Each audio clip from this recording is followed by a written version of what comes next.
그제 이훈석 총장이 이런 말씀하셨죠.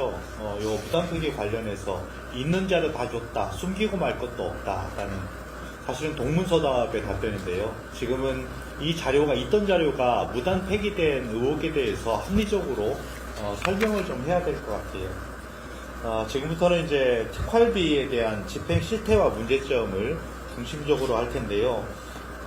저희가 앞서서 요 자료를 한번 보시면 이게 2019년 9월에 윤석열 당시 검찰총장이 집행했던 특활비 지출 내역 기록부입니다. 한 번에 5천만 원 이상이 쓰여져서 나갔는데요. 사실은 알 수 있는 거는 여기 숫자와 날짜 뿐입니다. 이런 게 무려 6,800장이 있었다라고 보시면 될 것 같고요. 저희가 받은 검찰 특활비 자료가 6,800장이었거든요.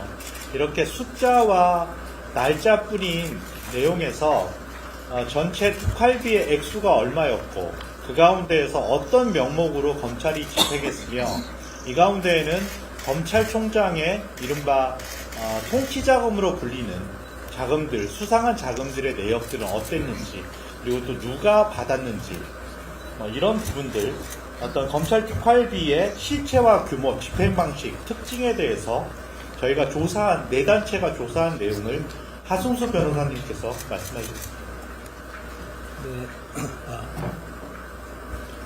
네, 이게 내용이 이제 지금 이제 홈페이지를 통해서 6,805장이 공개가 됐는데 사실은 굉장히 양이 많고 말씀하신 것처럼 숫자밖에 없는 자료로 처음에는 보일 수 있습니다. 저희도 처음에는 그렇게 봤는데 자세히 들여다보니까 돈의 흐름과 이 집행 실태가 하나하나 좀 파악이 됐습니다. 그래서 제가 하나하나 좀 조금 상세하게 말씀을 드리겠습니다.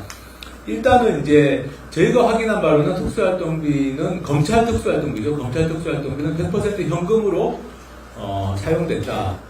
왜냐하면 대검찰청에서 일선 지방검찰청이나 이렇게 계좌로 입금한 부분도 있는데 저희가 서울중앙지검 자료를 보니까 서울중앙지검은 계좌로 입금받은 후에도 다 그걸 현금화해가지고 현금으로 썼더라고요. 그러니까 그렇게 본다면 아마 검찰 특수활동비는 100% 현금으로 쓰였다 이렇게 볼 수 있을 것 같습니다. 그리고 일단은 이제 지금 제가 보여드리는 게 이제 전체적인 지출 규모입니다. 저희가 2017년 이제 4월까지는 자료가 지금 폐기됐다고 보기 때문에 2017년 5월부터 2019년 9월까지 그러니까 29개월 동안에 총 사용한 이 특수활동비를 집계해 보니까 292억이 나왔고요. 그 292억 중에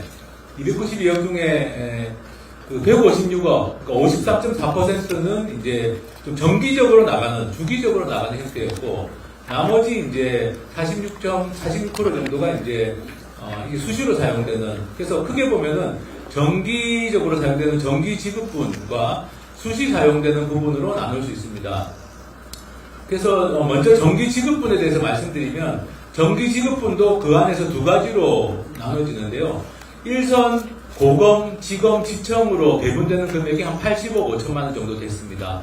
전체 한 27% 정도 되는데요. 이거는 이제 각 조직으로 나눠지는 거죠. 일선 지방검찰청 65개 정도의 이제 고검, 지검, 지청으로 나눠지는데요. 저희가 이걸 어떻게 찾았냐면은 65개로 보내는 입금 의뢰서가 있었습니다. 이 입금 의뢰서하고 검사 정원법이라는 거 있습니다. 검사 정원법 시행령에 있는 별표에 보면은 검찰청 쪽 이렇게 조직이 나열되어 있는데요. 그걸 맞춰보니까 거의 개수가 같았고, 그리고 뭐 65개 중에 가장 물론 많이 받는 곳은 서울중앙지검이 가장 많은 액수를 받고 있습니다. 그래서 각 일선 고검, 지검, 지청으로 배분되는 금액들이 있고, 그거는 나중에 증빙자료를 보시면 아마 확인하실 수 있을 겁니다. 그리고 정기적으로 지급되는 돈 중에 좀 정체를 알 수 없는 15명 정도의 사람에게 지급되는 액수가 굉장히 많았습니다. 그게 총 합치면 70억이 넘는 돈이 15명의 어떤 저희가 보기에는 특정한 직위를 가진 사람에게 지급되는데 매월 지급됩니다. 매월 지급되고 액수는 좀 변동이 있습니다만 많이 받는 사람은 뭐 4천만 원, 5천만 원까지도 받고요. 매월. 그리고 적게 받는 사람은 뭐 100만 원대까지도 떨어지긴 합니다만 어쨌든 한 15명 안팎의 사람들이 고정적으로 매달 같은 시기에 돈을 현금으로 수령해 가는 것을 이제 확인할 수 있었습니다. 그러니까 일선 검찰청으로 보내는 건 계좌 입금 형태로 보내서 일선 검찰청에서 현금화해서 쓴다면 이 15명 정도의 사람에게 가는 것은 처음부터 이제 현금화한 상황, 현금으로 지급되고 현금 수령증 하나만 쓰고 가져가는 형태입니다. 이 15명이 매달 받아가는 이 돈이 말씀드린 것처럼 굉장히 큰 75억이 넘는 돈이기 때문에 이 돈을 어떻게 쓰고 있느냐가 저는 굉장히 중요한데요. 근데 이제 이 15명이 누군지까지는 이제 검찰에서 가리고 공개했기 때문에 저희가 특정할 수는 없었습니다만 아마도 이제 법무검찰에서 굉장히 주요한 어떤 위치에 있는 자리들이 아닌가.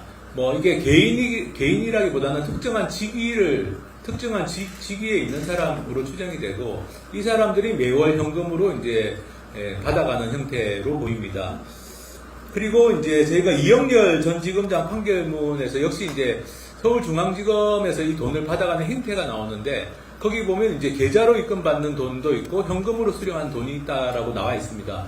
그걸로 봐서는 어쨌든 뭐 예를 들면 서울중앙지검장이 굉장히 주요직이니까 어쨌든 그런 형태로 특정한 직위에 있는 사람들이 현금으로 수령하는 부분들이 있다. 그게 한 15명 안팎이다. 이렇게 보시면 되고요. 많이 받아가는 사람은 말씀드린 것처럼 뭐 수천만 원씩 매달 현금으로 수령해 갑니다. 근데 저희가 보기에는 이렇게 매달 수령하는 돈이 특정한 사건 수사하고 관련이 있을 수가 없습니다. 왜냐하면 뭐 일선 지검지청으로 매달 받아가는 돈도 그렇지만 이렇게 특정한 직위에 있는 사람들이 매달 수령해 가는 돈이 특정한 사건 수사에 필요해서 받아가는 그런 형태로 볼 수가 없기 때문에 이거는 특수활동비의 용도에 걸맞는 지출인지 굉장히 의문이 있고 이 15명의 실체를 밝히는 게 저는 앞으로 좀 언론들과 또 국회에서 해야 될 일이 아닌가. 이게 수사 기밀이라고 볼 수 없습니다. 그냥 특정한 수사와 관련해서 돈을 받아간 게 아니고 매달 고정적으로 얼마씩 받아가고 그게 약간 해마다 좀 바뀌긴 하지만 그 비슷한 시기 예를 들면 뭐 8월 9월에는 거의 같은 돈을 받아갑니다. 그런 걸로 봐서는 이거는 특정 수사와 관련된 건 아니고, 그래서 수사기밀로 볼 수도 없고, 이 15명의 실체, 저희가 의문의 15인이라고 표현했는데, 이 의문의 15인이 누구인지는, 어느 자리에 있는 사람들인지는 저는 반드시 좀 규명이 돼야 된다고 봅니다.